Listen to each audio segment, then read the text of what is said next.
When you think of Shakespearean love, you probably picture flowery sonnets, right? Star-crossed lovers, the whole deal. But what if I told you that hidden in his work is this series of poems about a mysterious dark lady that basically turns all of that on its head? Well, that's what we're going to do. We're going to explore this totally obsessive story in 4 acts. So it all kicks off with this line, probably one of the most famous in all of English poetry. But for a second, I want you to forget it's a poem. Just think of this line as like the first piece of evidence in a really personal, really revolutionary case about what it actually means to love someone for who they are. And this leads us to the big question, the one we're going to try and answer. Is Shakespeare insulting the woman he loves here, or is he actually writing the most honest love poem of all time by just tearing down the whole idea of what poetic beauty is supposed to be? Let's find out. All right, Act 1.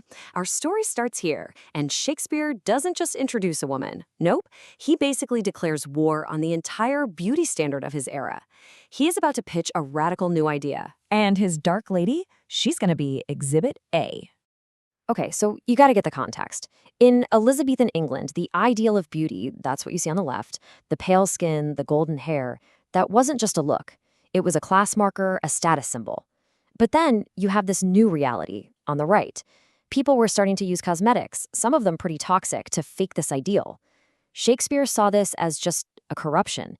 He called it a bastard shame, something that made it impossible to even find what was truly beautiful anymore. And this is where the Dark Lady makes her entrance. But check out how he frames this. He calls her dark beauty the successive heir. He's not just saying, oh, she's a different kind of pretty. No, he's arguing that in a world full of fakes, her natural, dark beauty is the only legitimate heir to a throne that's been stolen by fakeness. And here's where Shakespeare's genius really shines. It's all in the wordplay. See, the word fair meant two things at once, beautiful and light-skinned. So by pulling that word apart, he's basically arguing that the old equation, the idea that you had to be light-skinned to be beautiful, is officially over. Done.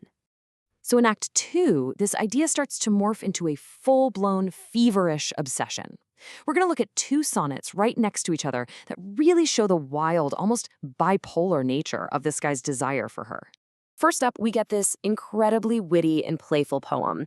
The speaker's watching the dark lady play a keyboard instrument called a virginal, and he is jealous of the keys. Yeah, the actual keys. He's imagining them leaping up to kiss the palm of her hand, and all he can do is stand there and watch.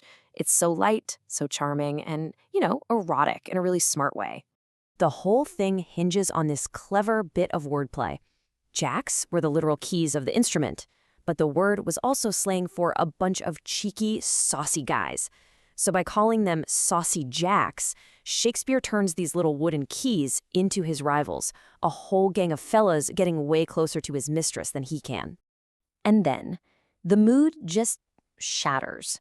We pivot hard from that playful, witty scene to one of the coldest, most brutal analyses of desire you will ever read. This is not a love poem. Sonnet 129 is more like a diagnosis. It's Shakespeare taking a huge step back and analyzing the raw, destructive mechanics of lust itself with this almost clinical, detached voice. He calls it the expense of spirit in a waste of shame. Wow. He breaks it all down into this 3-stage psychological trap you see right here. First, before it happens, lust promises you joy, but it's really perjured, murderous, full of blame. Then, during, you get this brief moment of bliss, but immediately after, it turns into this source of complete self-hatred. It's a bait, he says, laid on purpose to make you go mad. And here is the absolutely devastating punchline. He says we all get it. We all understand this destructive cycle, and yet we have no idea how to avoid it. We see the heaven that it promises, and we walk straight into the hell it delivers every single time. So this brings us to Act 3, which is really the climax of this whole story. We're back to the poem we started with, where Shakespeare takes the traditional love poem, the Blazon, and just blows it to pieces to create something completely new. So, a traditional love poem would compare a woman's features to all these perfect things. Her eyes, oh, they should be like the sun. But Shakespeare kicks things off by saying, nope, not even close. Her skin should be as white as snow. And Shakespeare's response? Her breasts are done, which is this kind of dull, grayish-brown color. I mean, that is a shocking word to use in a love poem. It's the color of rough, undyed wool. He is just completely refusing to play the game. Her breath? It should be like perfume, but Shakespeare says her breath reeks. Now, okay, back then, reeks just meant gives off a smell. But come on, he chose that raw, almost coarse word for a reason. He's building this case that sounds like a total brutal insult. And then, bam, the brilliant turn, right in the final 2 lines. He says his love is just as special as any woman who has been praised with false compare. And that's when it hits you. The poem's true target was never her. It was an insult to all the other poets who are lying. His love is real precisely because he doesn't need all those absurd comparisons. He loves a real person, not some poetic fantasy. But, this kind of radical, private love doesn't just exist in a bubble. In our final act, Act 4, we get to see the complicated, morally messy fallout of this whole obsession. So here, the speaker just lays the conflict out there. To him, in his doting heart, she's a precious jewel. But he also knows that other people just don't see it, and he can't even really argue with them. He knows what the world thinks. He hears the gossip. So what's he do? He retreats. He goes inside his own head.